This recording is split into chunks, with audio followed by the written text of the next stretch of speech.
Today I'm going to demonstrate how to make a Froot Loop. Now a Froot Loop is going to be made with your basic build techniques. So we're going to pour ice into our 16-ounce beer glass. And then we're going to start off with our two main ingredients, which is going to be an apple brandy and a cherry brandy. Now we're going to go 2 parts of apple brandy to 1 part of cherry brandy because cherry brandy can be a little overpowering. So basically a good measurement is going to be, I would say, an ounce to a ½ ounce, or an ounce and a half to 3/4 ounce. So we'll go 1, 2, 3, 4, 5, 6, which is going to give us our ounce and a half. And then we're going to go 1, 2, and 3 to give us our 3/4 ounce. Now we're going to add in a part of vodka, 3/4 ounce to an ounce. 1, 2, 3, 4 will do just fine. And then not too much OJ, but enough to top off the glass right there.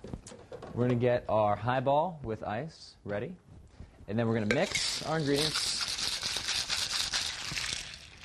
And then strain directly into our highball.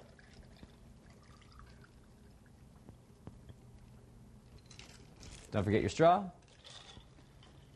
And that's your Froot Loop, a drink you will undoubtedly enjoy.